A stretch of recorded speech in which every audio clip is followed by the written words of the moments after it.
Wala kaming sagot, ma'am. Ma'am, what can you Hindi ko alam. Opo, thank you. congratulations po. Saan?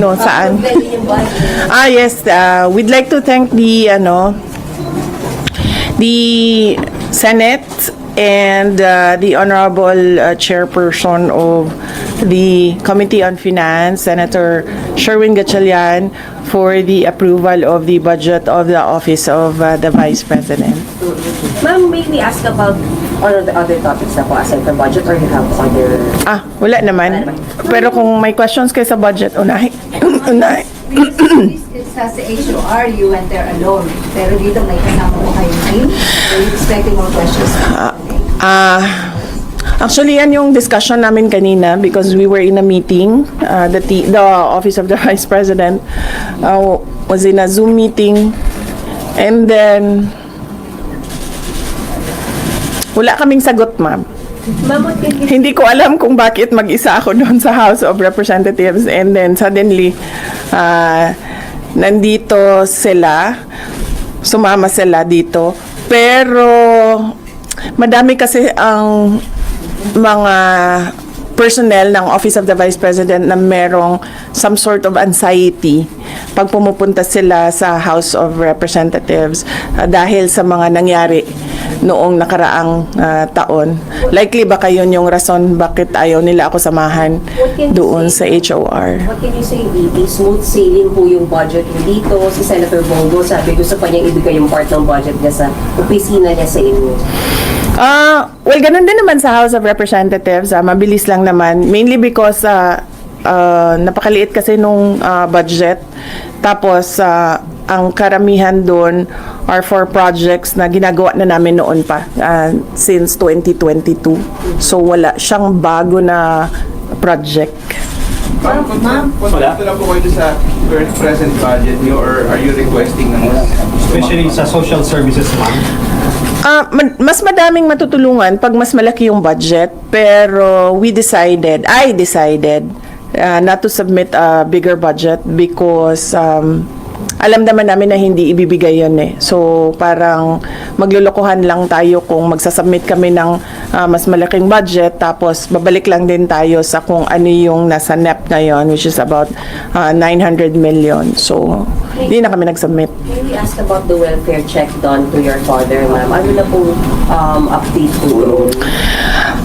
Yung welfare check na yon, usually kasi pag pumupunta yung officials from the Philippine Embassy in the Netherlands, nagsasabi sila at alam namin or alam ng defense team ng mga abogado na pupunta sila.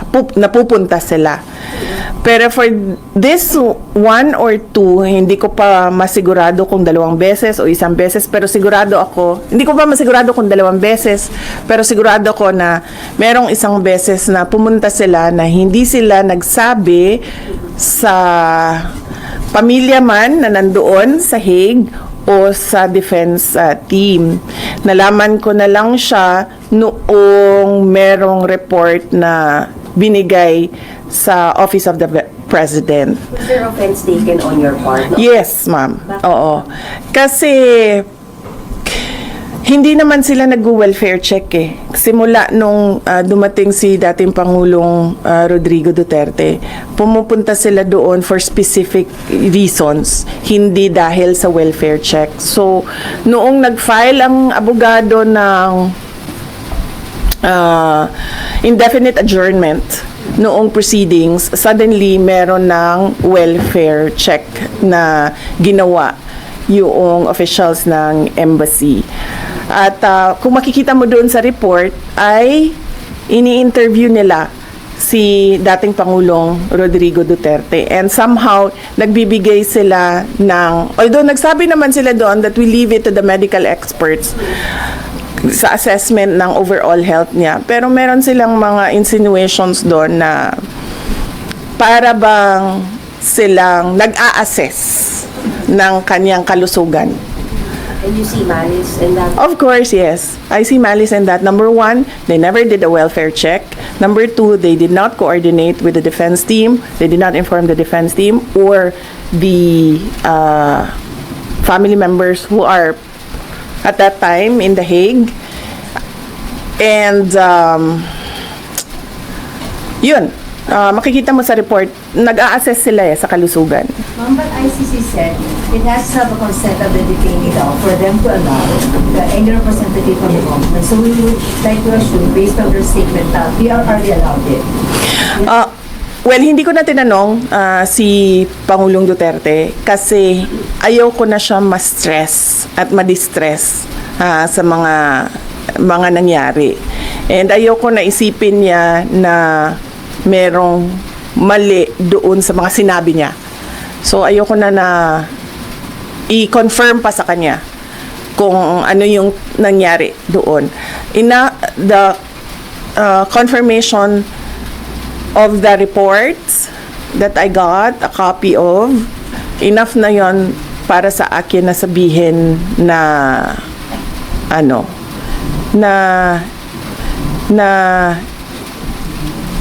hindi maganda yung kanilang motibo sa pagpunta doon.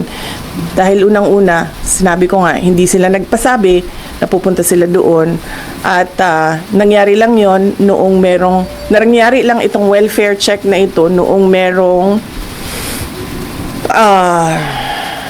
filing ng indefinite adjournment. At makikita mo sa report, nag-a-assess sila ng kalusugan. Wala po explanation sa inyo, Vicky, even after the fact na bumisita sila. After the fact, wala silang explanation. I believe nag-explain ang Department of Foreign Affairs, ang DFA. They said that naggumagawa talaga sila ng welfare check sa mga kababayan natin. So where is he right now? Is he at the hospital or at the detention facility? Nasa detention, as far as I know, nasa detention facility siya today. Yes. Kailan niyo po siya nakausap na huli ng nakausap? Oh. Kailan ba siya? Friday to Friday siya sa akin eh. Friday of last week. No, Friday of last week siya. Ko siya huling ang nakakausap niya araw-araw si Kitty, si Veronica. But earlier today, Veronica messaged me telling me that she's busy today with her examinations. So can I take the call of President Duterte? So I expect him to call this afternoon around between 11 a.m. to 1 p.m. in The Hague. Maybe what's the health condition po ni Pangulo? Is he well, unwell? Kamusta po si Pangulo? We will soon know because I believe and I expect the court to litigate the submissions, the petitions of the defense. I mean the health condition po of their father. Oo. Like ngayon, today, hindi ko pa alam. Hindi ko siya nakausap today. Ma'am, kumusta yung usap kayo nung Friday? How was it po? Last Friday, ano nga ba yung pinag-usapan namin? Nakalimutan ko na. But does he sound well? Does he sound okay? Hindi ko na maalala. Lately, he's been distressed about the flood control talk. So, I'll try to avoid that later. What is he stressed about that? Why is he stressed about that? Kasi, well, sasabihin lang naman kasi ni PRD na sinabi ko na si BBM ay hindi marunong, he's a weak leader, and he doesn't know anything at all about governance. So, are you distressed the same way as he is about the flood control? oh yes, ma'am, of course. Sinabi ko na yan noon, hindi naman masama ang loob ko sa ginawa nila sa paninira sa pangalan ko eh. Masama ang loob ko dahil sa ginawa nila sa bayan. Ma'am, regarding the interim release, may country na po ba na pakupuntahan si President Duterte? Merong bansa na nagsabi na tatanggapin nila si dating Pangulong Rodrigo Duterte. Hindi ko lang masabi kung saan. Pero sa Asia ba ito? Hindi ko masabi kung saan, ma'am, kasi hindi ko masabi. Ma'am, your reaction lang dun sa mga lumalabas sa Senate hearings, allegations of bags of money being delivered po kaila Congressman Zaldico, Congressman Romualdez. Do you have any reaction on that? Billions of money po. Well, matagal naman namin na alam yan dahil matagal naman na yan pinag-uusapan. Simula pa lang noong pagpasok namin as President and Vice President, naririnig na namin yung delivery ng mga pera na nakalagay sa mga suitcases. Pero ngayon lang siya lumabas in public dahil merong witness na nagsabi na siya mismo ang nagdadala nung mga suitcases na yon. Hindi siya odd for Martin Romualdez because he was already involved in heavy luggages doon sa Okada case. Kung maalala ninyo, doon sa State of Delaware case sa Amerika, nabanggit na yung pangalan niya doon at nabanggit na rin yung pangalan niya doon na tumatanggap ng pera na nakalagay sa luggages. So, ganun talaga yung modus nila. You weren't surprised? Hindi na ako nagulat, ma'am, kasi nababalita naman na yan noon. Hindi lang natin napag-usapan in public kasi walang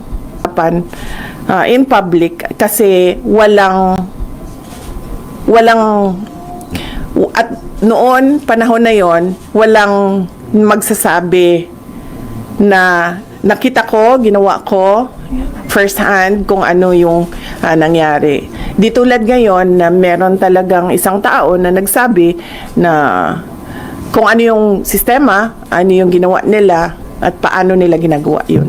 Ma'am, can you confirm the report? Going back to Sir, last Friday daw, his brother, Sir Bong, was not allowed to visit him at the detention. Did it reach to you? No. I have to clarify that. No, that is not true.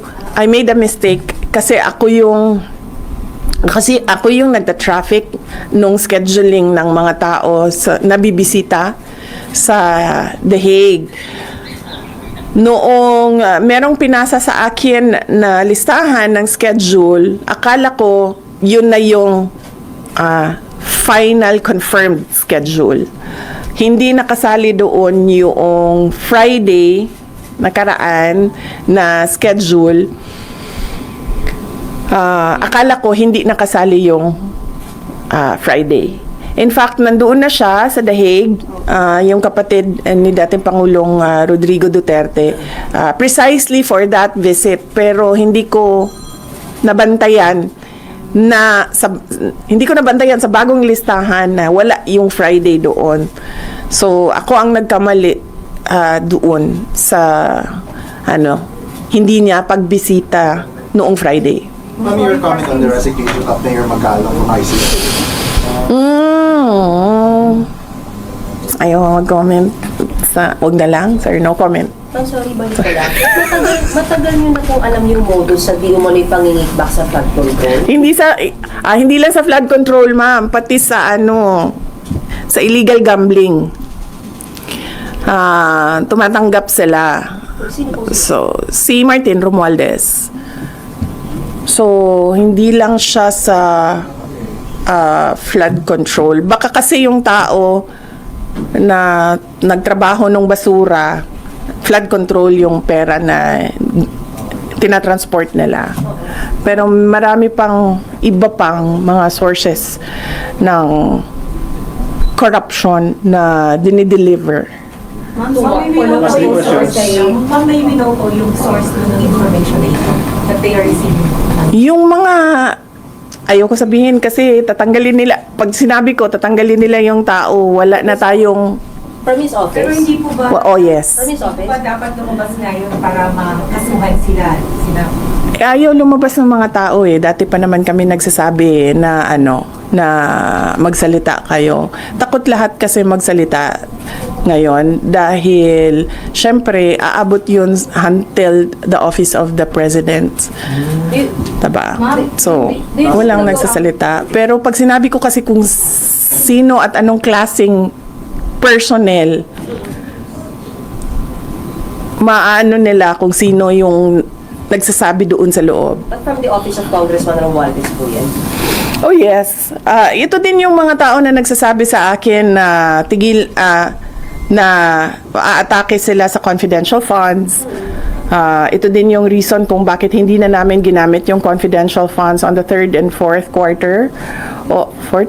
Third and fourth quarter noong 2023 kasi sinabihan na kami na pinagmimitingan sa loob. But do you think the government is still stable? No. Ma'am. No.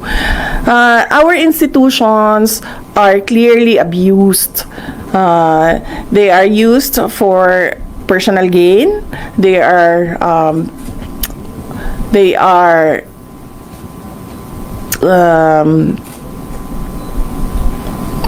used for personal gain, and we have already seen the testimony of witnesses about corruption, and there is practically nothing happening in our country. Ilang ulit ko na yan sinasabi noon na tigilan yung politika, tigilan yung pansariling pag-una ng pansariling interes kasi walang nangyayari sa ating bansa. Meron ba kayong nakikita at all na project na nakatulong sa ating bayan? Wala. In fact, we run on the platform of unity and continuity. Ang expectation noon is that there will be continuity on the projects like the build projects of the former administration at yung mga iba pa na nasimulan ni dating Pangulong Rodrigo Duterte, pero wala naman tayong nakita. Ma'am, last question. Ma'am, do you think nagsiserve? Ma'am, do you think nagsiserve as an instrument lang sina Congressman Romualdez? Hanggang ano pa ako dito? Hanggang alauna pa ako dito, JC. Ay, Do you sir. think nagsiserve as an instrument sina Congressman Romualdez at may kumpasito ni President Bongbong Marcos? Example na lang, noong budget, example na lang ng budget natin. Yung budget natin, ang huling pumipirma dyan, ang Pangulo. Para siya maging batas, para yan ma-operationalize, para natin ma-implement yung batas na yan, kailangan yan ng pirma ng Pangulo. The fact na nagpirmahan sila ng budget na may mga blanco, ibig sabihin, hindi nila binasa or pinabayaan nila na merong mga ganun na blanco. Ma'am, you mentioned na hindi stable ang gobyerno. Sa tingin niyo, kumusta ang moral ng mga sundalos na yung mga nagkukwento naman sa inyo na mababa ang moral nila? Hindi ko alam. Hindi ako makapagsalita sa moral ng mga sundalo. Siguro mabuti ba ang word na magsalita patungkol sa moral is sila na mismo ang magsabi. Mamayin po kayo na si former Senator Trillanes, isa daw doon sa alleged